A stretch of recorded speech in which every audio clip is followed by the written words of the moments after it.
और उनके साथ उर्वेला में तपस्या कर रहे थे। बौद्ध सम के नियम मूलतः किस पुस्तक में दिए हैं? तो नियम जो है बौद्ध संघ के विनय पिटक में दिए गए हैं। बौद्ध धर्म में 3 पिटक हैं कुल, या उसको त्रिपिटक भी कहते हैं। इनके नाम है सुत्त पिटक, विनय पिटक और अधिधम्म पिटक। तो शुद्ध पिटक में क्या है? धार्मिक विचार तथा वचनों का संग्रह है। इंपॉर्टेंट है, ये सब चीजें पूछी जा चुकी हैं। और विनय पिटक में बौद्ध संघ के नियमों का उल्लेख है। और वहीं पर अधिधम्म पिटक की बात करें तो इसमें बौद्ध दर्शन की विवेचना की है। तो तीनों पिटक में क्या क्या विषय वस्तु है, इससे संबंधित क्वेश्चन प्रायः पूछे जाते हैं। बुद्ध द्वारा सबसे अधिक संख्या में प्रवचन कहाँ पर दिए गए थे?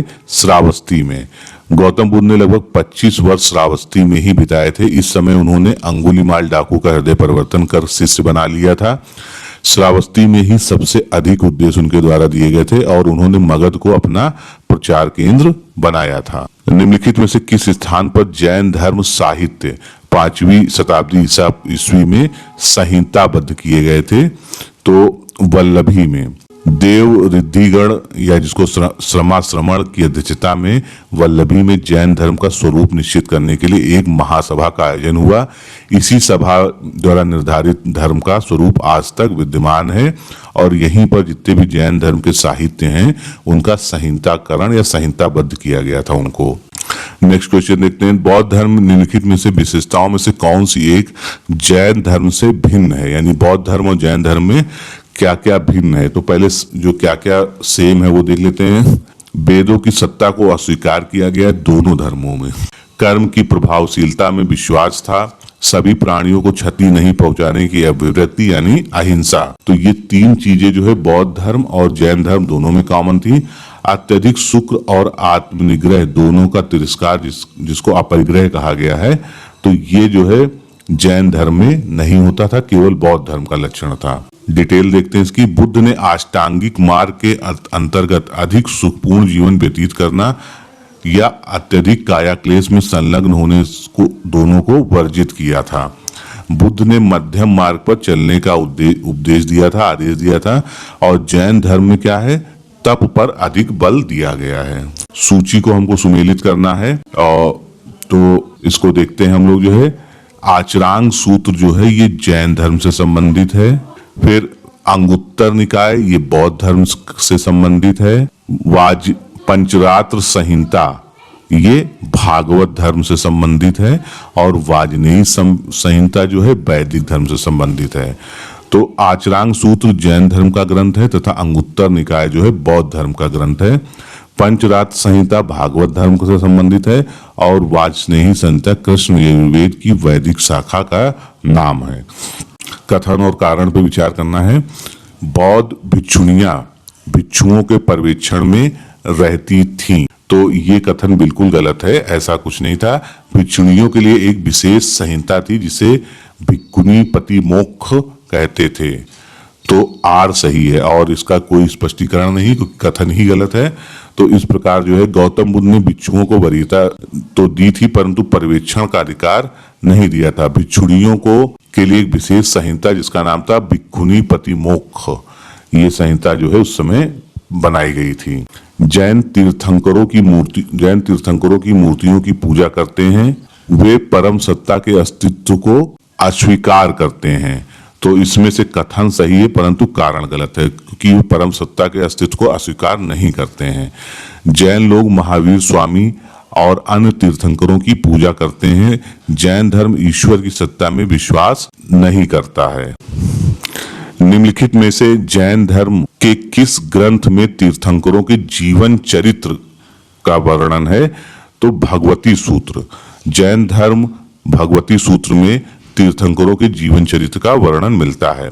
वैशाली में हुई किस बौद्ध सभा में जो है बौद्ध धर्म स्थाविरवादियों तथा महासंधिकों में विभक्त हो गया था?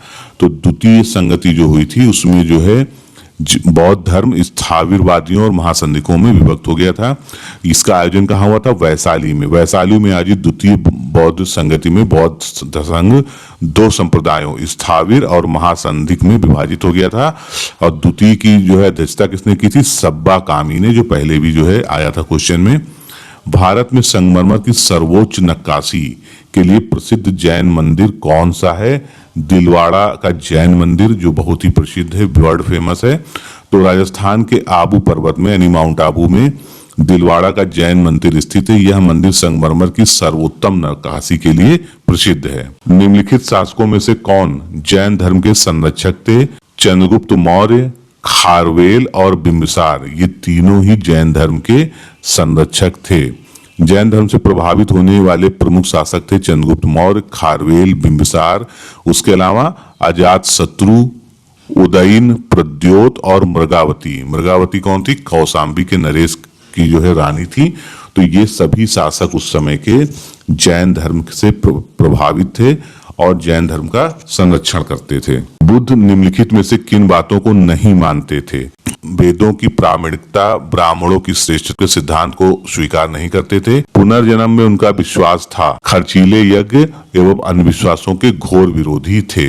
तो इस प्रकार इसका आंसर सी होना चाहिए। बुक में थोड़ी मुझे लग रहा है मिस्टेक हो गई है, क्योंकि वेदों की प्रामाणिकता, ब्राह्मणों की श्रेष्ठता और यज्ञों की फलोपादकता जो है, ये तीन सिद्धांत उनके द्वारा नहीं मानते थे, लेकिन पुनर्जन्म का सिद्धांत जो है माना जाता था। तो इस प्रकार से इसका उत्तर सी होना चाहिए। 1, 2, 4 ये मिस प्रिंटिंग हो गई है लग रहा है। बौद्ध धर्म में धर्म चक्र प्रवर्तन जो शब्द प्रयोग होता है, ये किसका तात्पर्य क्या है?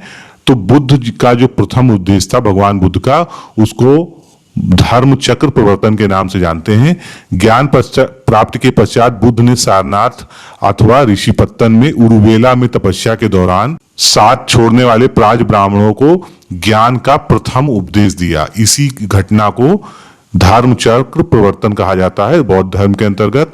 निम्नलिखित में से किसे पाशुपत मत यानी शैव मत का प्रवर्तक माना जाता है? लकुलीश। पाशुपत मत का प्रवर्तक लकुलीश को माना जाता है। यह सर्व धर्म के सबसे प्राचीन संप्रदाय है और लकुलीश को शिव का अवतार भी माना जाता है। अनेक प्रारंभिक बौद्ध धर्मों में, बौद्ध ग्रंथों में वर्णित 4 वर्ण कौन से हैं? उनका सोपान क्रम क्या है?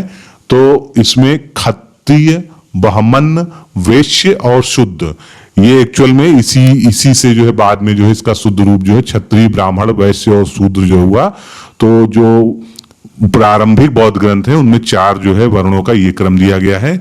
सभी संस्कार व्यय धर्मा है, ये कथन किसके द्वारा कहा गया था? तो भगवान बुद्ध द्वारा जो है ये कथन कहा गया था। महात्मा बुद्ध ने अपने प्रिय शिष्य आनंद को संबोधित करते हुए कहा था कि सभी संस्कार व्यय धर्मा है, आप प्रमाद के साथ अपने मोक्ष का संपादन करें। निम्नलिखित में से कौन भागवत धर्म का सबसे महत्वपूर्ण लक्षण है? तो भागवत धर्म का जो सबसे महत्वपूर्ण लक्षण है वो है निजी देवता के प्रति भक्ति पर जोर। भक्ति के द्वारा ईश्वर प्रसन्न होते हैं। वैष्णव धर्म में ईश्वर भक्ति द्वारा मोक्ष प्राप्त करने पर बल दिया गया है। सूची को सुमेलित करना है। जिन जो है जिनों के नाम और उनके जो है संज्ञान क्या क्या थे। तो आदिनाथ जो थे वो वृषभ के रूप में माने जाते हैं, उनके संज्ञान। महावीर सिंह जो है माने जाते हैं। पार्श्वनाथ को सर्प के रूप में जो है दर्शाया जाता है और शांतिनाथ को हिरण के रूप में दर्शाया जाता है। तो ये इसका जो है सुमेलित क्रम हो गया। फिर सूची 1 सूची 2 का मिलान करना है। तो अर्धनारेश्वर की पूजा ये किसमें की जाती है? शैव धर्म में की जाती है। पंच वेदों की पूजा स्मार्त में की जाती है। संभवत या स्यात मत का सिद्धांत जो है किसका है? जैन धर्म का है। वीर पूजा जो है भागवत धर्म का जो है लक्षण है। निम्न में से 4 स्थानों पर हुई बौद्ध संगतियों की सही कालानुक्रम का जो है जो बताना है हमको। तो इसमें जो है सबसे पहले जो है जो बौद्ध संगति हुई थी वो हुई थी राजगृह में, फिर उसके बाद जो है वैशाली में, फिर पाटिलपुत्र में और चौथे नंबर पे कुंडलवन में। तो अब हम इसका जो है डिस्क्रिप्शन देख लेते हैं, जो कि इंपॉर्टेंट है, क्योंकि बौद्ध संगीतियों से कई बार बहुत हर प्रकार के क्वेश्चन आते रहते हैं। तो प्रथम बौद्ध संगीति का आयोजन जो है 483 ईसा पूर्व में हुआ था। स्थान राजगृह था। इसकी अध्यक्षता महाकश्यप ने की थी। और उस समय शासक कौन था? अजातशत्रु, जो हर्यक वंश का था। इसमें उद्देश्य क्या था, मतलब इसमें मुख्य कार्य क्या हुआ था? बुद्ध के उपदेशों को 2 पिटकों, विनय पिटक और सुत्त पिटक में संकलित किया गया। फिर द्वितीय बौद्ध संगति जो 383 ईसा पूर्व में हुई, ये वैशाली में हुई। इसकी अध्यक्षता सब्बा कामी ने की। इस समय शासन किसका था? कालाशोक का शासन था। और इसका उद्देश्य जो था, अनुशासन को लेकर मतभेद के कारण बौद्ध धर्म स्थाविर और महासंधिक 2 वर्गों में या 2 भागों में बंट गया था। तृतीय बौद्ध संगति 251 ईसा पूर्व जो है पाटलिपुत्र में हुई थी। इसकी अध्यक्षता मोगली पुत्तिस्य द्वारा की गई थी। शासक उस समय जो है अशोक था। इसमें मुख्य कार्य क्या हुआ था? संघ भेद के विरुद्ध कठोर नियमों का प्रतिपादन करके बौद्ध धर्म को स्थायित्व प्रदान किया गया। और इसमें तीसरा पिटक अधिधम्म पिटक को जोड़ा गया। चतुर्थ बौद्ध संगति ईसा की प्रथम शताब्दी में हुई थी। और इसका स्थान क्या था? कुंडलवन, जो कश्मीर में है। इसकी अध्यक्षता जो है वसुमित्र ने की थी। उस समय शासन कौन था? कनिष्क था। इसमें उद्देश्य था, बौद्ध धर्म 2 संप्रदायों में इसमें बढ़ गया था, हीनयान तथा महायान। महायान वो लोग होते थे जो मूर्ति पूजा के समर्थक थे, जो भगवान बुद्ध को जो है एक ईश्वर मान के उनकी मूर्ति बनाते थे। हीनयान जो है उन मूर्ति पूजा के विरुद्ध थे। स्तूप के संबंध में निम्नलिखित में से कौन सा कथन असत्य है? तो इसमें गर्भगृह होता था, ये असत्य है, क्योंकि स्तूप में कोई भी गर्भगृह नहीं होता था।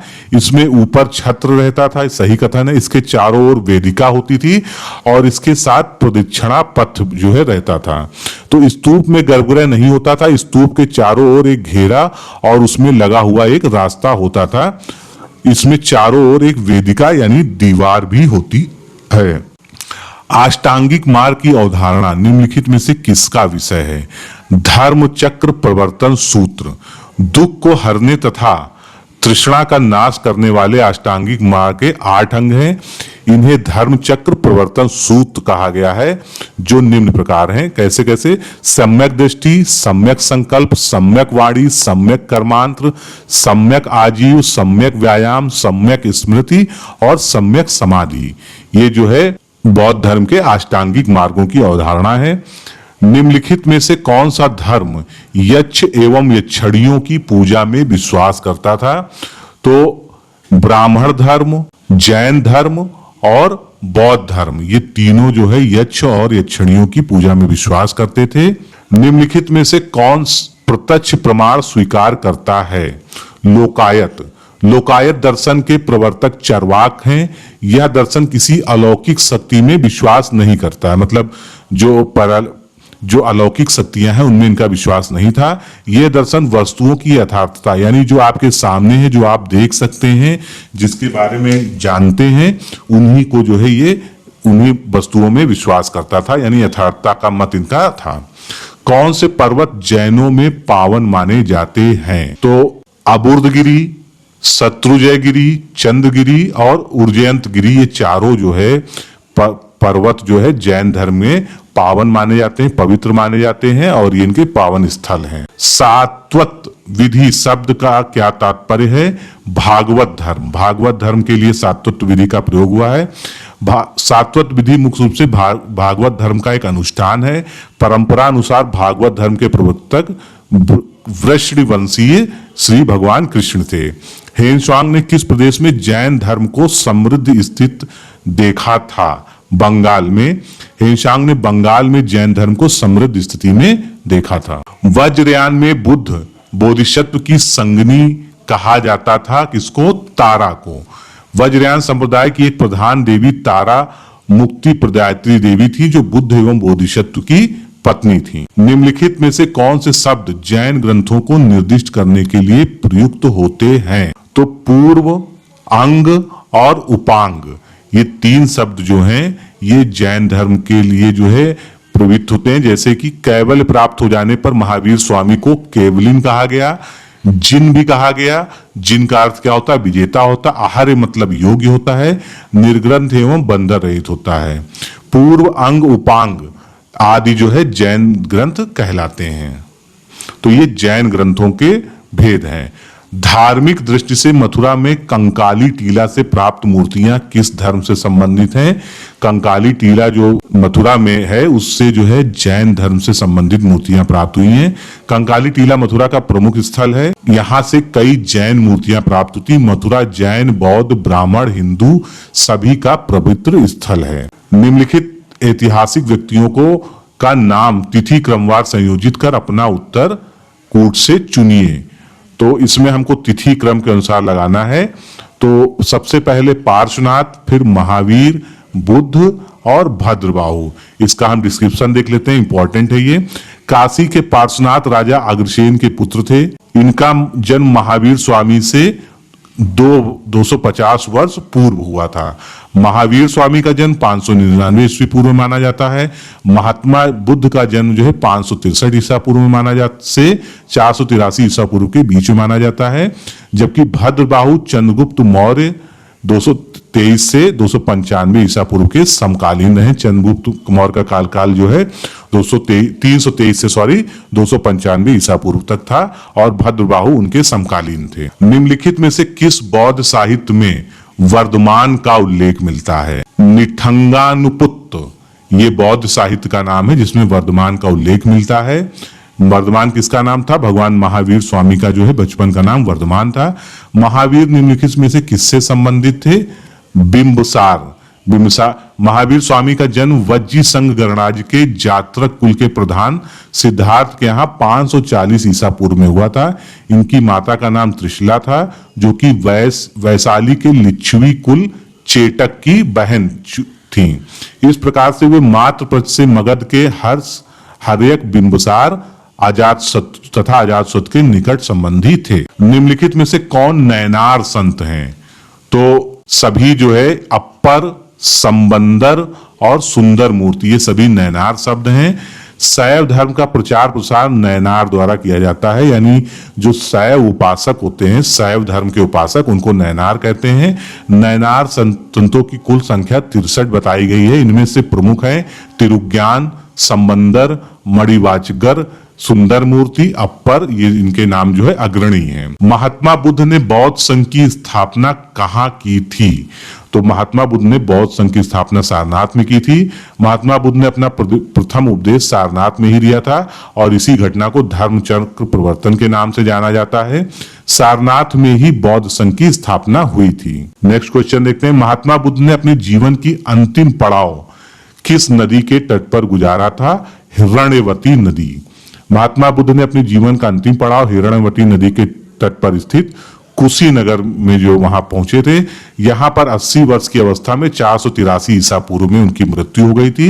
इस घटना को बौद्ध परंपरा में महापरिनिर्वाण की संज्ञा दी जाती है या महापरिनिर्वाण के नाम से जाना जाता है। निम्नलिखित में से महात्मा बुद्ध के 4 आर्य सत्यों में से कौन सा नहीं है?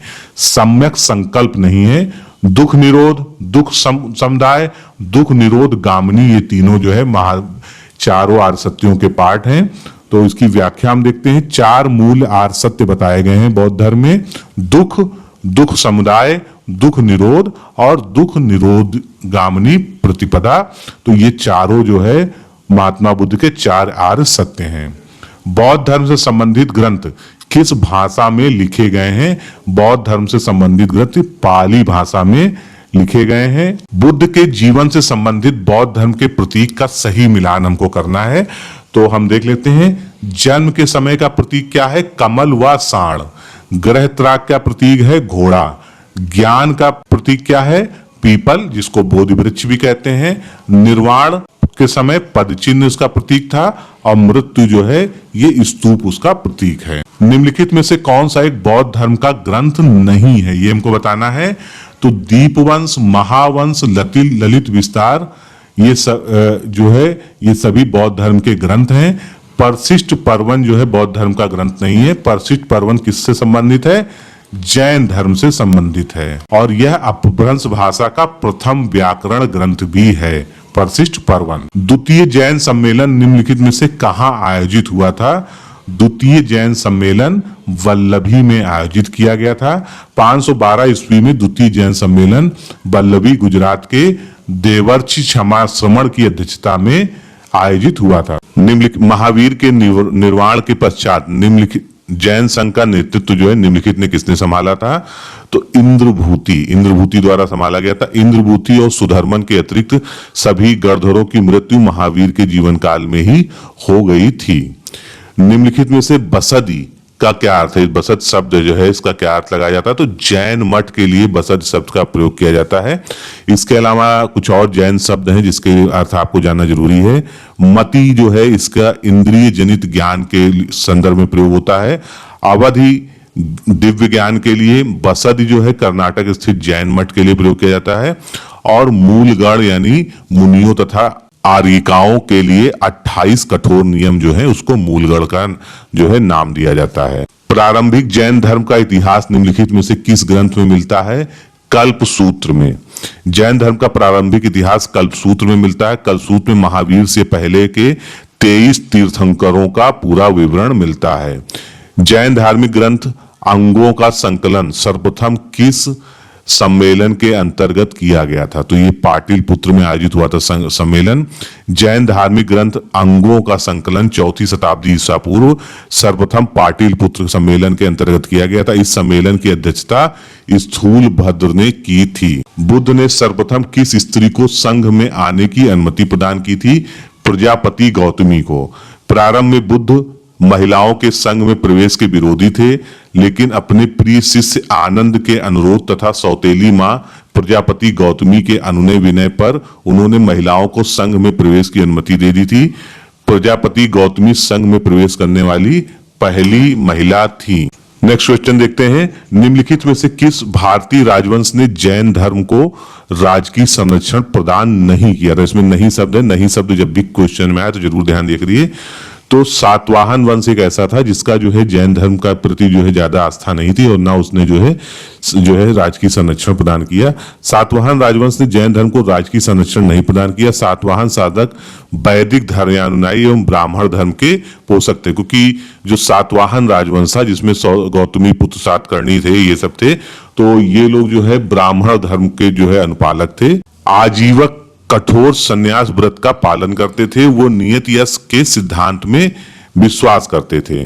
तो कथन और कारण दोनों सही। जो आजीवक संप्रदाय था वो संन्यास व्रत के कठोर नियमों का पालन करते थे और नियति में विश्वास करते थे। उनका मानना यह था कि कर्म से कुछ नहीं होता है, जो कुछ होता है वो सब भाग्य द्वारा पहले से ही निर्धारित होता है, और यही आजीवक संप्रदाय का जो है मुख्य जो है सिद्धांत था। तो इस प्रकार कथन और कारण तो दोनों सही हैं, लेकिन इसमें जो आपस में व्याख्या है वो सही नहीं है। आजीवक संप्रदाय का की संस्थापक जो है मक्खली पुत्र गोसाल थे। वो नियतिवाद में विश्वास करते थे तथा जैनों की तरह कठोर संन्यास व्रत का पालन करते थे। जैन धर्म के 22वें तीर्थंकर नेमिनाथ निम्नलिखित में किससे संबंधित थे? तो नेमिनाथ जो है कृष्ण से संबंधित थे। जैन धर्म के 22वें तीर्थंकर नेमिनाथ कृष्ण से संबंधित थे। उन्हें कृष्ण का समकालीन बताया गया है। निम्नलिखित समकालीन राजाओं में से कौन सा गौतम बुद्ध की आयु का था? बिंबिसार। बिंबिसार ने मगध में हर्यक वंश की स्थापना की थी और बिंबिसार गौतम बुद्ध की समान आयु के लगभग थे। निम्नलिखित में से कौन सा स्थान जेतवन बिहार का प्रतिनिधित्व करता है? सहेत। तो अनाथ पिंडक ने राजकुमार जेत से उसका उद्यान खरीदा था।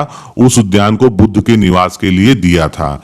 यह उद्यान सहेत, जिसको आज आधुनिक श्रावस्ती के नाम से जानते हैं, में स्थित था। वज्रछेदिका नामक धार्मिक ग्रंथ निम्नलिखित में से किससे संबंधित है? महायान से। वज्रछेदिका नामक ग्रंथ बौद्ध धर्म के महायान संप्रदाय से संबंधित है। आदिधम्म ग्रंथ कथा वस्तु की रचना किसने की थी? मोग्गलीपुत्तिस ने जो है इसकी रचना की थी कथा वस्तु की। तृतीय बौद्ध संगति में संघ भेद के विरुद्ध कठोर नियमों का प्रतिपादन करके बौद्ध धर्म को स्थायित्व प्रदान करने का प्रयास किया गया था।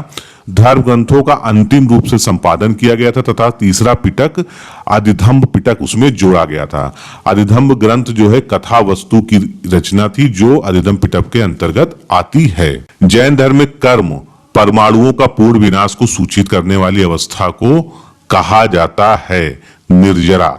जैन धर्म में निर्जरा का अभिप्राय या अर्थ क्या होता है? कर्म का जल जाना या पहले से विद्यमान कर्मों का क्षय हो जाना।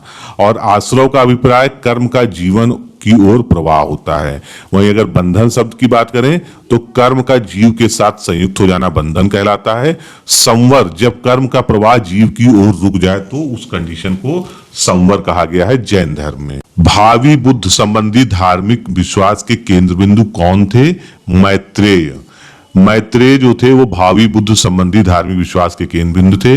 महायान संप्रदाय में अनेक बोधिसत्वों का अस्तित्व है। गांधार कला में सर्वाधिक मूर्तियां मैत्रेय की हैं। इन्हें भावी बुद्ध के रूप में माना जाता था। बुद्ध पुनर्जन्म के सिद्धांत में विश्वास करते थे। कथन है ये, बुद्ध ने नित्य आत्मा में अस्तित्व संबंधी विचार को अस्वीकार किया। तो ए और जो है बी दोनों, ए और आर दोनों ही सही हैं, परंतु जो इनमें आपस में जो है कथन और कारण में कोई स्पष्टीकरण नहीं प्राप्त होता है। इसमें व्याख्या इसकी सही नहीं है। बौद्ध धर्म मूलतः अनात्मवादी है जिसमें आत्मा को नकारा गया मूल रूप में। इसमें आत्मा की परिकल्पना नहीं की गई है, फिर भी यह पुनर्जन्म में विश्वास करता है। निम्नलिखित में से किस यूनानी शासक का नाम बौद्ध साहित्य में मिलता है? मेनांडर। बौद्ध साहित्य में यूनानी शासक मेनांडर का नाम मिलता है। मिलिंद पन्हों में इस बात का वर्णन है कि बौद्ध भिक्षु नागसेन राजा मिलिंद के दार्शनिक प्रश्नों का उत्तर देता है जिसके प्रभाव से वह बौद्ध हो गया था। निम्नलिखित में से कौन सा बुद्ध के जीवन काल में ही संघ का नायक या संघ का बौद्ध संघ का प्रमुख बनना चाहता था? तो देवदत्त। देवदत्त जो बुद्ध के जीवन काल में ही संघ का नायक बनना चाहता था। और ये कौन थे? बुद्ध के सौतेले भाई थे ये। गौतम बुद्ध द्वारा भिक्षुणी संघ की स्थापना किस स्थान पर की गई थी? वैशाली में। आम्रपाली गौतम बुद्ध की प्रथम शिष्या बनी थी। गौतम बुद्ध ने वैशाली में भिक्षुणी संघ की स्थापना की। इस स्थान पर बुद्ध ने प्रथम बार महिलाओं को संघ में प्रवेश करने की अनुमति भी दी थी। निम्नलिखित में से कौन सा गौतम बुद्ध के समय महानगर समझे जाते थे? तो राजगृह, श्रावस्ती और वाराणसी, ये तीन जो उस समय के प्रमुख स्थान थे जो महानगरों की कैटेगरी में आते थे। कुशीनगर इसमें शामिल नहीं था। बौद्ध ग्रंथ महापरिनिर्वाण सूत्र में 6 महानगरों का उल्लेख मिलता है। राजगीर जो राजगृह था बिहार में, चंपा, कौशाम्बी, श्रावस्ती, बनारस और साकेत, ये जो है 6 महानगरों का उल्लेख उसमें किया गया है। निम्नलिखित में से कौन सा ग्रंथ महायान संप्रदाय का नहीं है? दीपवंश। दीपवंश में प्रथम बार सिंगली अट्ट कथाओं का उपलब्ध परंपराओं को महाकाव्य के रूप में देने का प्रयास किया गया है। ये ग्रंथ महायान संप्रदाय से संबंधित नहीं है। वज्र छेदिका निम्न में से किस परंपरा से संबंधित है? महायान परंपरा से संबंधित है ये। महायान परंपरा के प्रमुख ग्रंथ देख लीजिए, ललित विस्तार, सधर्म पुंडरीक, वज्र छेदिका, सुखावती व्यूह, करंड व्यूह और प्रज्ञा पारमिता, ये सब जो है महायान परंपरा के प्रमुख ग्रंथ हैं। जैन धर्म एवं बौद्ध धर्म से समान तत्वों के संबंध में निम्नलिखित कथनों पर विचार कीजिए। तो इसमें हमको देखना है कौन कौन से सही हैं। तो अत्यधिक तपस्या के मार्ग की अस्वीकृति, ये यहाँ पर गलत है। वेदों की प्रामाणिकता को अस्वीकृति दी, ये बिल्कुल सही है। वैदिक यज्ञों की फलवत्ता का प्रतिकार किया गया था, ये भी सही है। और प्राणियों की हिंसा का निषेध किया गया था, ये भी सही है। तो इस प्रकार जो है जैन धर्म अत्यधिक तपस्या की स्वीकृति देता है जबकि बौद्ध धर्म मध्यम मार्ग को अपनाने पर बल देता है। शून्यवादी दर्शन का संस्थापक कौन था? तो शून्यवादी दर्शन के संस्थापक नागार्जुन थे। बौद्ध धर्म की महायान शाखा के अंतर्गत शून्यवाद तथा सापेक्षवाद मत का संस्थापक नागार्जुन को ही माना जाता है। निम्नलिखित में से कौन जैन धर्म में विश्वास नहीं करता है? तो व्यूहवाद, वैष्णव धर्म जो होता है, व्यूहवाद क्या है? वैष्णव धर्म की ही शाखा है। तो व्यूहवाद जो है वैष्णव धर्म से संबंधित है जो जैन धर्म में बिल्कुल भी विश्वास नहीं करता है। विज्ञानवाद, जिसको योगाचार संप्रदाय की स्थापना निम्नलिखित में से किसने की थी? मैत्रेय नाथ ने।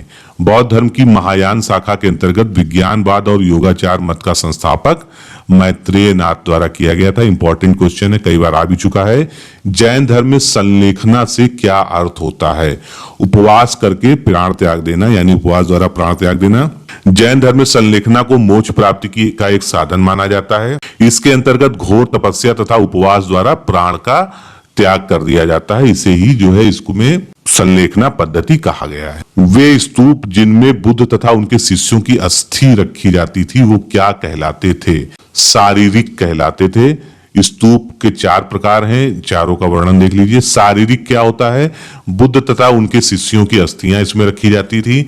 उद्देशिक स्तूप में वे स्तूप जिनमें बुद्ध के जीवन की घटनाओं से संबंधित स्थल स्मृति रूप में निर्मित होते थे, ये भी सही।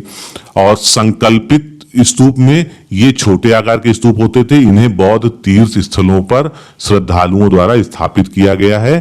पारिभोगिक, इसमें बुद्ध द्वारा उपभोग में लाई गई वस्तुओं को संरक्षित किया जाता है।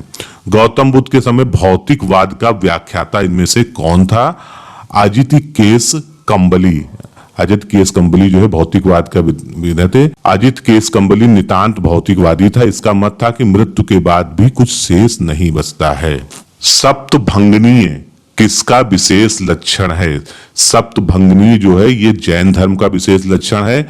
महावीर स्वामी ने आत्मवादियों तथा नास्तिकों के एकांतिक मत को छोड़कर अन्य मतों को अपनाया, जिसे अनेकांतवाद या स्यादवाद के अथवा सप्तभंगनीय जो है कहा गया है। यह ज्ञान सापेक्षता का सिद्धांत है। चीनी ग्रंथों के आधार पर किसने गया के बोधि वृक्षों को कटवा दिया था? तो शशांक। बंगाल के गौड़ शासक या नरेश शशांक ने प्रतिक्रिया स्वरूप गया में बोधि वृक्ष को कटवा दिया था, जिसके नीचे बुद्ध को ज्ञान की प्राप्ति हुई थी। क्या थे? चैत्य जो है बौद्ध धर्म से जुड़े हुए होते हैं। तो चैत्य जो है एक पूजा कक्ष होता था। चैत्य गृह को गुहा मंदिर भी कहा जाता था। बौद्ध धर्म में बुद्ध की मूर्ति के निर्माण का विधान ना होने से बुद्ध प्रतीक के रूप में पूजे जाते थे और जो पूजार्थक स्तूप को ही चैत्य कहते थे। जैन धर्म एवं बौद्ध धर्म के विषय में कौन सा एक कथन इसमें से असत्य है? इसमें सी देखते हैं, दोनों का ही विदेशों में प्रसार हुआ था। ये कथन जो इसमें से असत्य है। बाकी हम देखते हैं दोनों में ही विभाजन हुआ था, बिल्कुल सही बात है। दोनों ही कर्म में विश्वास रखते थे और दोनों को की ही हिंदू धर्म के साथ समानताएं भी हैं। तो ये तीनों कथन सही हैं। अब हम एक्सप्लेनेशन देखते हैं इसका। बौद्ध धर्म का प्रचार ही भारत से बाहर हुआ था। भारत से बाहर China, Japan, Nepal, Myanmar, Indonesia, Bhutan, Korea, Java, Sumatra आदि देशों हुआ था। लेकिन जैन धर्म के प्रसार की बात करें तो वो केवल भारत तक ही सीमित था। पूर्व किसके धार्मिक ग्रंथ को कहा जाता है? तो जैन धर्म ग्रंथों को पूर्व के नाम से भी जानता है। पूर्व प्राचीनतम जैन धर्मों को ग्रंथों को कहा जाता है। भद्रवाह के दक्षिण भारत में चले जाने पर स्थूल भद्र के नेतृत्व में 14 पूर्वों का स्थान 12 अंगों ने ले लिया था। वर्तमान विश्व का बौद्ध धर्म के प्रति ऋणी होने का क्या कारण है? मध्यम मार्ग जो है बौद्ध धर्म का सिद्धांत होता था। तो गौतम बुद्ध ने सत और असत के बीच का मार्ग अपनाने का उपदेश दिया था, जिसके कारण ही पूरा विश्व जो है बौद्ध धर्म का ऋणी है। हिंदू धर्म, जैन धर्म व बौद्ध धर्म से किस आधार पर भिन्न है? आस्तिकता के आधार पर। हिंदू धर्म वेद, पुराण तथा मूर्ति पूजा में विश्वास करता है, इस कारण यह धर्म आस्तिक धर्म है। जबकि बौद्ध व जैन धर्म नास्तिक संप्रदाय में विश्वास रखते हैं, यानी वो मूर्ति पूजा और कर्मकांड में विश्वास नहीं करते हैं। किस बौद्ध दार्शनिक ने बौद्ध धर्म के प्रचार के लिए नेपाल की यात्रा की थी? तो आचार्य वसुबंधु हैं, ये नेपाल गए थे। 4वीं शताब्दी ईस्वी में बौद्ध धर्म के प्रचार के लिए बौद्ध दार्शनिक आचार्य वसुबंधु ने नेपाल की यात्रा की थी। भागवत धर्म किस काल में वैष्णव धर्म में परिवर्तित हो गया था? गुप्त काल में। 3री एवं 4थी शताब्दी में भागवत संप्रदाय वैष्णव धर्म में परिवर्तित हो गया था और भागवत धर्म भक्ति एवं अहिंसा पे बल देता था। तो भगवान विष्णु के जो अनुयायी थे वो वैष्णव धर्म के में रास्ता रखते थे। महावीर स्वामी को जिन किस लिए कहा जाता था? जिन उनकी एक उपाधि थी। क्योंकि उन्होंने अज्ञान को जीतकर कैवल्य यानी ज्ञान प्राप्त कर लिया था। इसी कारण उनको जिन के नाम से भी संबोधित किया जाता था। महावीर स्वामी को अपने सन्यास के 13वें वर्ष पूर्ण ज्ञान यानी कैवल्य प्राप्त हुआ था। वो अरहंत और जिन बन गए थे। ये दोनों ही उनकी उपाधियां थी। बुद्ध के जीवन की कौन सी घटना पूर्णिमा के दिन नहीं घटी? यहाँ पर नहीं पे ज्यादा ध्यान दीजिए। तो ग्रह त्याग की घटना जी थी, ये जो है पूर्णिमा के दिन नहीं थी। बाकी सभी घटनाएं जैसे जन्म, ज्ञान, मृत्यु, ये सब पूर्णिमा की घटनाएं हैं। इसीलिए जो बुद्ध भगवान का जन्म होता है, जन्म दिवस होता है, उसको बुद्ध पूर्णिमा के नाम से भी जाना जाता है। निम्नलिखित में से कौन सा कथन असत्य है, ये हमको देखना है। तो इसमें से पहला कथन असत्य है। नारायण का प्रथम उल्लेख ऋग्वेद में मिलता है, ये असत्य है। और आगे के हम सत्य कथन को भी देख लेते हैं। मेगस्थनीज ने कृष्ण को हेराक्लीस कहा था, बिल्कुल सही है। केरल का संत राजा कुलशेखर विष्णु का भक्त था, यानी वैष्णव संप्रदाय से था। और चतुर्व्यूह पूजा का सर्वप्रथम उल्लेख कहां पर किया गया है? विष्णु संहिता में किया गया है।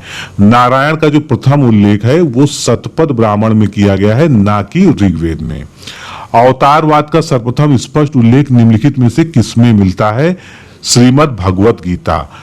भगवत गीता में अवतारवाद का सबसे पहला उल्लेख मिलता है। नारद के अनुसार पंचरात्र में निम्नलिखित में से कौन सा एक पदार्थ नहीं होता था? भक्ति। नारद के अनुसार पंचरात्र में अब कौन कौन से होते हैं, याद रख लीजिए इसको।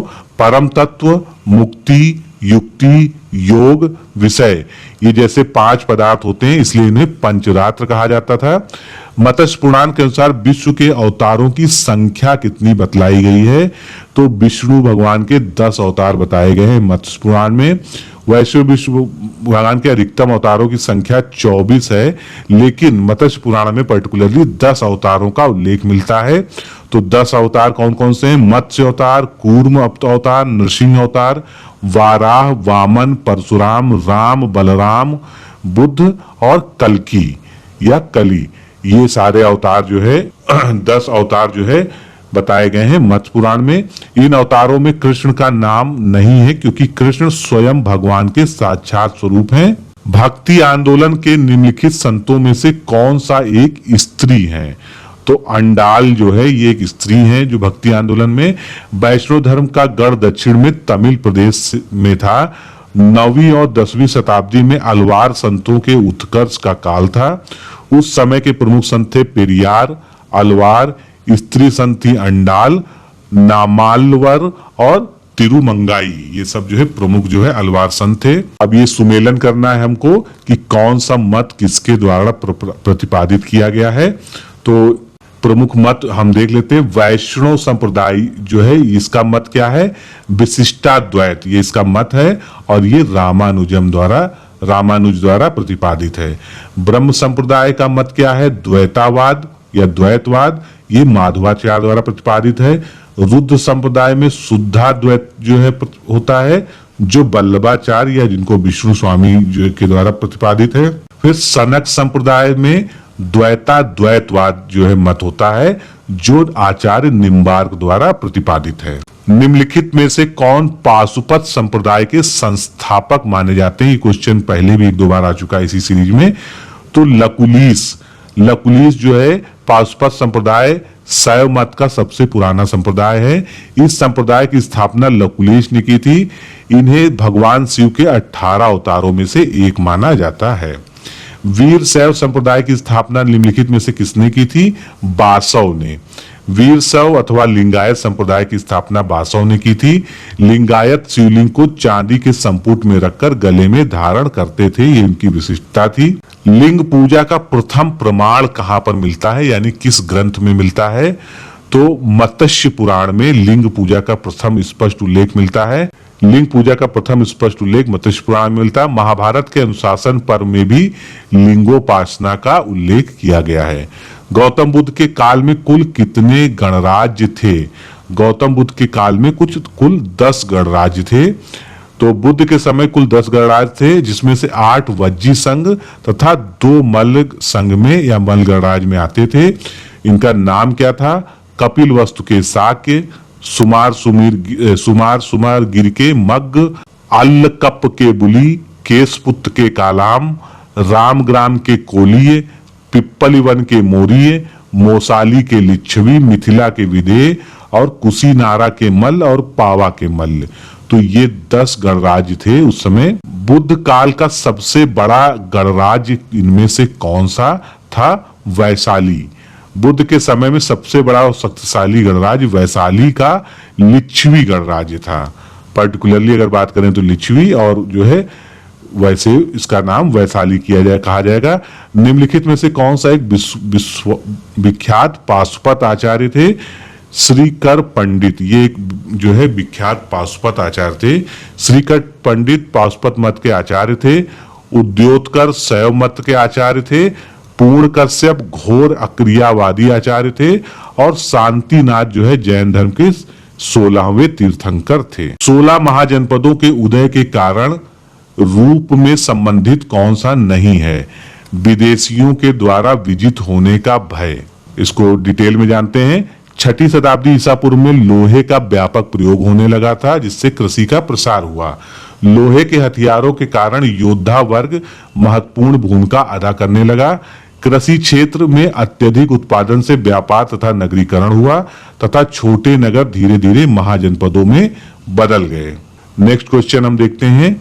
मेगास्थनीज द्वारा डायनोसियस एवं हेराक्लीस के रूप में किन भारतीय देवताओं की पहचान की गई है? डायनोसियस मेगास्थनीज ने किसको कहा था? शिव भगवान को, शंकर जी को। और हेराक्लीस जो नाम दिया था वो कृष्ण को दिया था। तो मेगास्थनीज ने डायनोसिस को शिव और हेराक्लीस की कृष्ण के रूप में पूजा का उल्लेख किया था।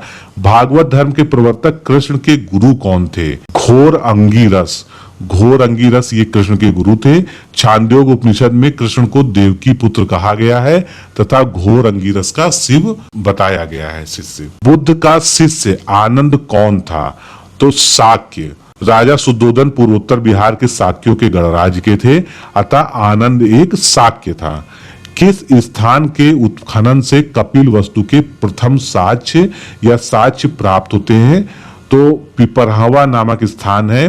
कपिल वस्तु की राजधानी की पहचान उत्तर प्रदेश के बस्ती जिले में पिपरहवा नामक स्थान के नीचे जो खुदाई की गई थी उससे की गई है। क्वेश्चन देखते हैं। निम्नलिखित में से किस स्थान को बौद्ध धर्म की जन्मस्थली कहा जा सकता है? सारनाथ। सारनाथ वही स्थान है जहां बुद्ध ने प्रथम धर्मोपदेश दिया था, इसीलिए यही बौद्ध धर्म की स्थापना का सूचक है। सारनाथ उत्तर प्रदेश के वाराणसी जिले में स्थित है। कि 16 महाजनपदों का विवरण हमको कहां से प्राप्त होता है? तो 16 महाजनपदों का विवरण जो है अंगुत्तर निकाय से प्राप्त होता है। बुद्ध के जन्म से पूर्व 16 महाजनपदों का जन्म हो चुका था। इसका उल्लेख हमें बौद्ध ग्रंथ अंगुत्तर निकाय तथा जैन ग्रंथ भगवती सूत्र दोनों में मिलता है। 16 महाजनपदों में से अस्मक महाजनपद किस नदी के किनारे स्थित था? तो अस्मक महाजनपद जो था वो दक्षिण भारत में गोदावरी नदी के तट पर या उसके किनारे स्थित था। नेक्स्ट हम देखते हैं क्वेश्चन। निम्नलिखित महाजनपद तथा उनकी राजधानियों को सुमेलित करना। इस प्रकार के क्वेश्चन पीसीएस में और बाकी एग्जाम्स में बहुत ज्यादा पूछे जाते हैं। तो चलिए हम लोग सारी जितने भी महाजनपद हैं उनका हम लोग एक बार देख लेते हैं। काशी की राजधानी वाराणसी थी। कोसल की राजधानी श्रावस्ती। अंग की राजधानी चंपा। मगध की राजधानी गिरिब्रज। वज्र की राजधानी कुशीनगर या पावा इसका दूसरा नाम था। चेरी की राजधानी सुक्तिमती थी। वत्स की राजधानी कौशाम्बी। कुरु की राजधानी इंद्रप्रस्थ। पांचाल की राजधानी, पांचाल 2 राज्य थे, उत्तरी पांचाल और दक्षिणी पांचाल। तो उत्तरी पांचाल की अहिच्छत्र थी और दक्षिणी पांचाल की राजधानी काम्पिल्य थी। फिर मत्स्य की जो है राजधानी विराटनगर थी। सूरसेन महाजनपद की मथुरा थी। अस्मक की पोटन या इसको पोटली नाम से भी जानते थे। अवंती में भी जनपद में दो क्षेत्रों में बटा हुआ था। उत्तरी अवंती की उज्जैनी थी तथा दक्षिणी अवंती की राजधानी माहिष्मती थी। गांधार की राजधानी तक्षशिला थी तथा कंबोज की राजधानी हाटक थी। फिर अगला क्वेश्चन हम देखते हैं। निम्नलिखित में से किस महाजनपद का उल्लेख अथर्ववेद में मिलता है? तो मगध जनपद का उल्लेख, अंग और मगध नामक 2 महाजनपदों का उल्लेख अथर्ववेद में भी मिलता है। निम्नलिखित में से कौन सा कथन असत्य है? तो इसमें हमको अथस्त कथन देखना है। तो सारे कथन हम पहले देखते हैं। महावंश के अनुसार चंद्रगुप्त मौर्य पिप्पलिवन के मोरी क्षत्रिय कुल का था, तो ये सही है महावंश के अनुसार।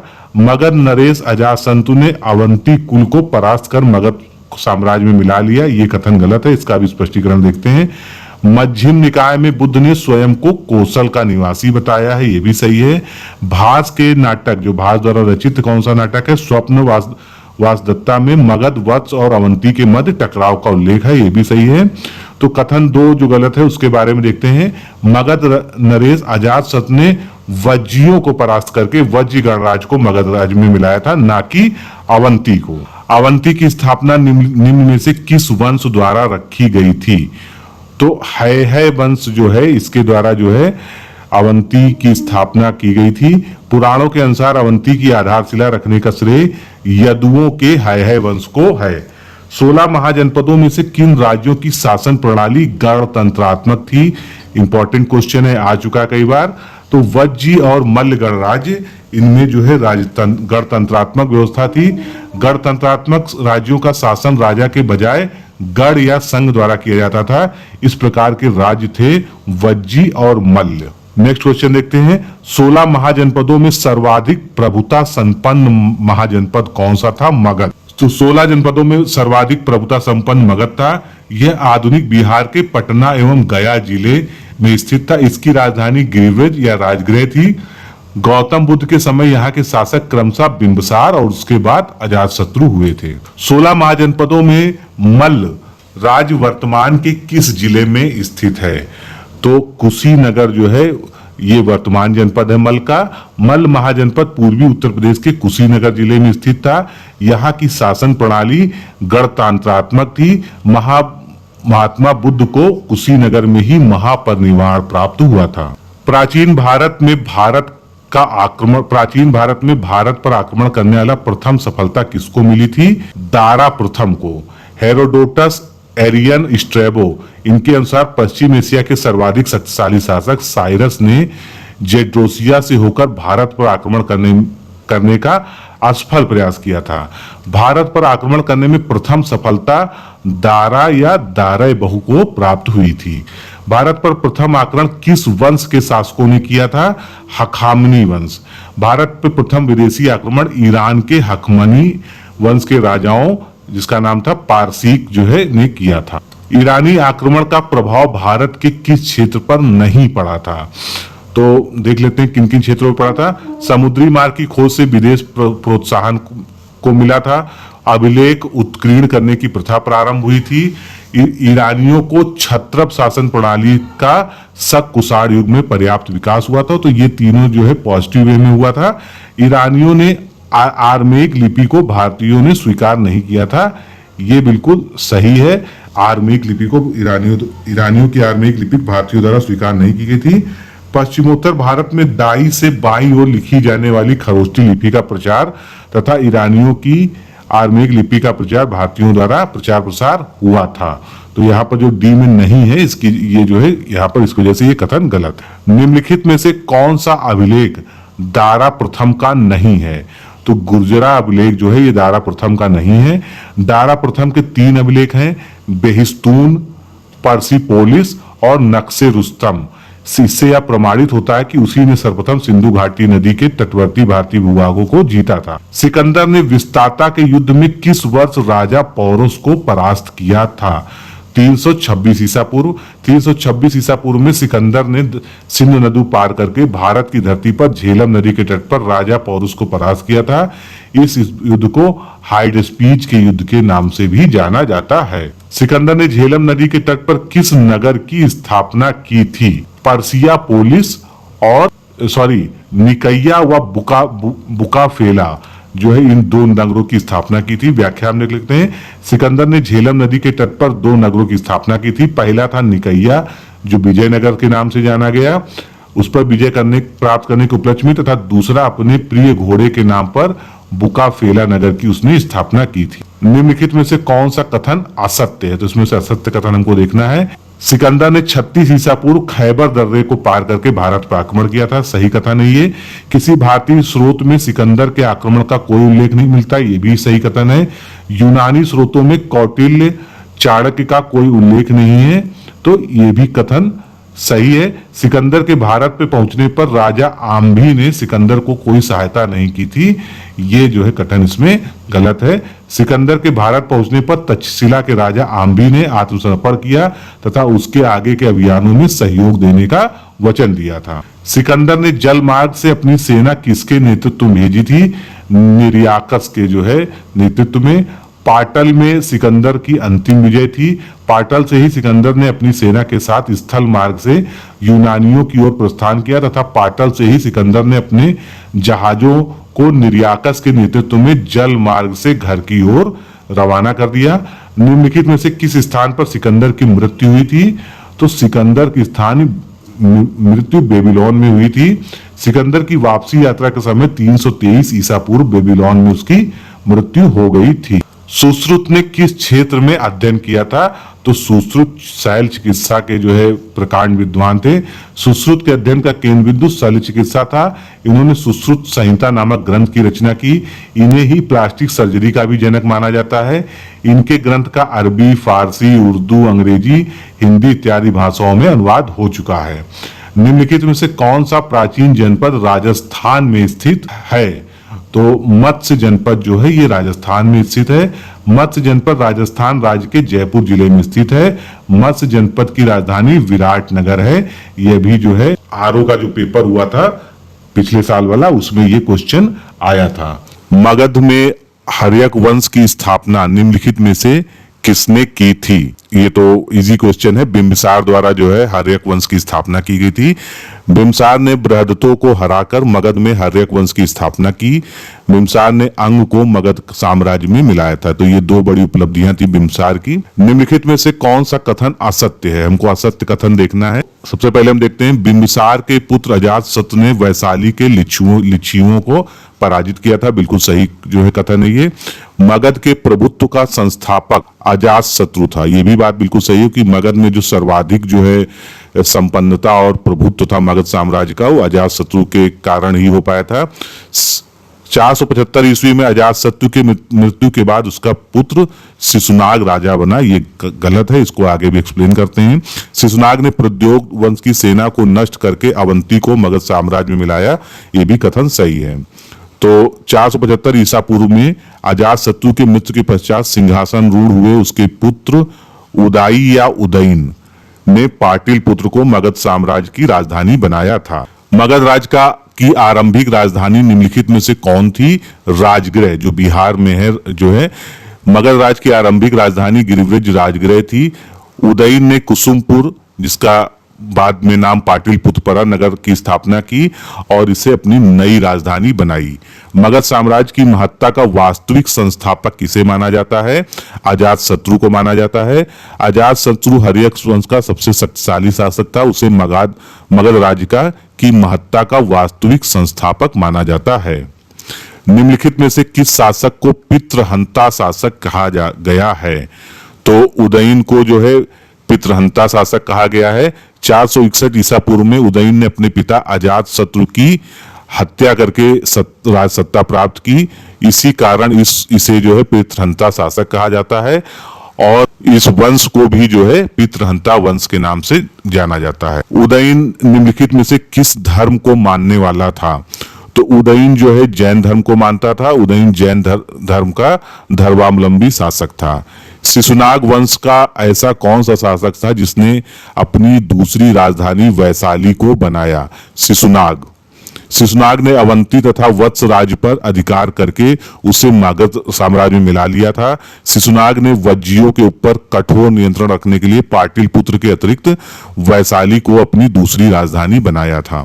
शिशुनाग वंश के किस शासक के शासनकाल में द्वितीय बौद्ध संगति का आयोजन हुआ है? कई बार क्वेश्चन आ चुका है।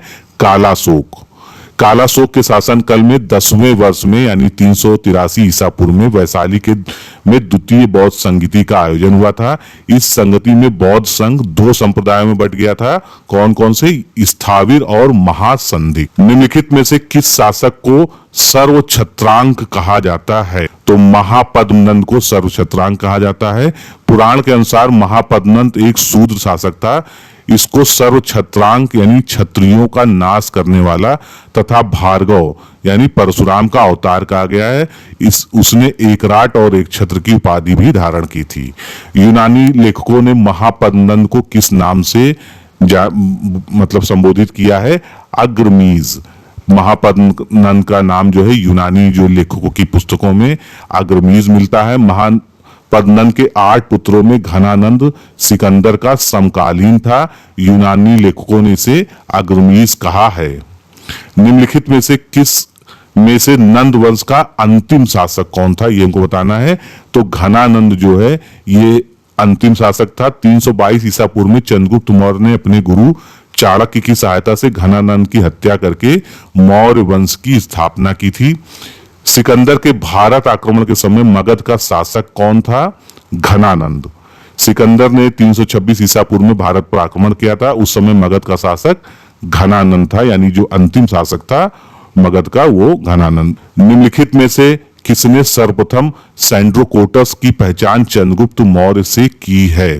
तो सर विलियम जोन्स द्वारा किया गया था। सर्वप्रथम सर विलियम जोन्स ने 1793 ईस्वी में सैंड्रोकोटस की पहचान चंद्रगुप्त मौर्य से की थी। चंद्रगुप्त मौर्य के रथ पर किस रंग का झंडा होता था? सफेद रंग का झंडा होता था। चंद्रगुप्त मौर्य के रथ पर सफेद रंग का झंडा होता था। निम्नलिखित में से जो गलत मिलान है उसको हमको छांटना है। तो बृहत कथा मंजरी ये क्षेमेंद्र द्वारा लिखी गई है। ये सब पुस्तकें कई बार पूछी गई हैं। महाभाष्य, तो महाभाष्य सोमदेव द्वारा न लिख के पतंजलि महर्षि पतंजलि द्वारा लिखी गई है। मुद्रा राक्षस विशाख दत्त द्वारा लिखी गई है। और अर्थशास्त्र जो है कौटिल्य की रचना है। निम्नलिखित में से किसमें चंद्रगुप्त मौर्य को वृषल कहा गया है? तो मुद्रा राक्षस जो है जो पतंजलि द्वारा लिखी गई है वो उसमें जो है चंद्रगुप्त मौर्य को वृषल कहा गया है। चंद्रगुप्त मौर्य को किसने क्या कहा था? तो सभी के अलग अलग मत है, इसको देख लेते हैं। शूद्र कहा गया था उसको ब्राह्मण साहित्यों में। क्षत्रिय कहा गया था बौद्ध और जैन ग्रंथों में। वृषल कहा गया था विशाख दत्त मुद्रा राक्षस में। निम्नलिखित में से किसने कहा कि चंद्रगुप्त ने 6 लाख की सेना लेकर संपूर्ण भारत को रौंद डाला? तो ये प्लूटार्क द्वारा जो है कहा गया था। यूनानी लेखक प्लूटार्क एवं जस्टिन के अनुसार चंद्रगुप्त ने 6 लाख की सेना लेकर संपूर्ण भारत को रौंद डाला। निम्नलिखित में से कौन सा प्रदेश सेल्यूकस ने चंद्रगुप्त मौर्य को उपहार में नहीं दिया था? कश्मीर। इसके अलावा अराकोसिया, जेड्रोसिया और पेरेपनसडाई जो है ये सारे राज्य जो है सेल्यूकस ने चंद्रगुप्त मौर्य को उपहार में दिए थे। 305 ईसा पूर्व में चंद्रगुप्त ने तत्कालीन शासक सेल्यूकस निकेटर को पराजित किया था। फिर एक संधि हो गई थी। तो संधि हो जाने के पश्चात सेल्यूकस ने चंद्रगुप्त को 500 हाथी लेकर बदले में एरिया जो हेरात आज क्या है, अराकोरिया जो आज कांधार के नाम से जाना जाता है, और जेड्रोसिया एवं पेरोपनसिडियाई जो आज काबुल के जो है नाम से जाना जाता है, तो इनके कुछ भाग जो है उसको सौंप दिए थे। फिर कथन और कारण वाला क्वेश्चन हम देखते हैं। सेल्यूकस ने अपनी पुत्री का विवाह चंद्रगुप्त मौर्य से किया था। तो ये कथन बिल्कुल सही है। सेल्यूकस ने उपहार में एरिया, अराकोसिया, जेड्रोसिया और पेरोपनिसाइड क्षेत्र जो है दिए थे। तो कथन और कारण दोनों सही हैं। चंद्रगुप्त मौर्य और सेल्यूकस के बीच वैवाहिक संबंध स्थापित हुए। सेल्यूकस ने अपनी पुत्री एथेना का विवाह चंद्रगुप्त मौर्य से करके उसको चारों प्रांत एरिया, अराकोसिया, जेड्रोसिया और पेरोपनिसाइड के क्षेत्र जो है दहेज के रूप में दे दिए थे। सेल्यूकस ने किसको राजदूत के रूप में चंद्रगुप्त के दरबार में भेजा था? तो सेल्यूकस ने मेगास्थनीज को अपने दूत के रूप में चंद्रगुप्त मौर्य के दरबार में भेजा था। सेल्यूकस और चंद्रगुप्त मौर्य के युद्ध का वर्णन एपिपयानास ने किया है। चंद्रगुप्त मौर्य के दक्षिण भारत की विजय का वर्णन कहाँ से प्राप्त होता है? अहनानूर से। चंद्रगुप्त मौर्य की दक्षिण भारत विजय के विषय में जानकारी एक तमिल ग्रंथ है अहनानूर और मुरनानूर तथा अशोक के कुछ अभिलेखों में भी इसके बारे में वर्णन मिलता है। निम्नलिखित में से किस स्थान पर चंद्रगुप्त मौर्य ने अपने प्राण त्याग दिए थे? श्रवण बेलगोला। जैन लेखों के अनुसार चंद्रगुप्त मौर्य के शासन के अंत में मगध में भीषण अकाल पड़ गया था, जिस कारण चंद्रगुप्त मौर्य अपने जीवन के अंतिम समय में अपने पुत्र बिंदुसार के पक्ष में सिंहासन को त्याग कर जैन धर्म के पुरोहित भद्रबाहु के साथ श्रवण बेलगोला, जो कर्नाटक में स्थित है, आए और वहां पर जैन धर्म की जो विधि होती है संलेखना, यानी उपवास के द्वारा अपने शरीर का त्याग करना, तो उस विधि से उन्होंने अपना शरीर त्याग दिया था। नेक्स्ट क्वेश्चन देखते हैं। निम्नलिखित में से किसे अमित्र घात कहा गया है? तो बिंदुसार के लिए अमित्र घात का जो है प्रयोग किया गया है। चंद्रगुप्त मौर्य की मृत्यु के पश्चात उसका पुत्र बिंदुसार शासक बना था। यूनानी लेखक उसे अमेट्रोकेडीज तथा संस्कृत में अमित्रघात तथा जैन ग्रंथों में सिंहसेन नाम से उसका उल्लेख किया गया है। निम्नलिखित में किसने कहा था कि चंद्रगुप्त मौर्य की सेना डाकुओं का गिरोह है? तो ये कथन जो है जस्टिन का है। जस्टिन के अनुसार चंद्रगुप्त मौर्य की सेना डाकुओं का गिरोह, ए बैंड ऑफ रॉबर्स थी। जस्टिन ने ही चंद्रगुप्त मौर्य और सिकंदर महान की भेंट का उल्लेख भी किया है। निम्नलिखित में से किसे सुदर्शन झील पर एक बांध बनाया था? पुष्यगुप्त वैश्य द्वारा जो है एक बांध बनाया गया था।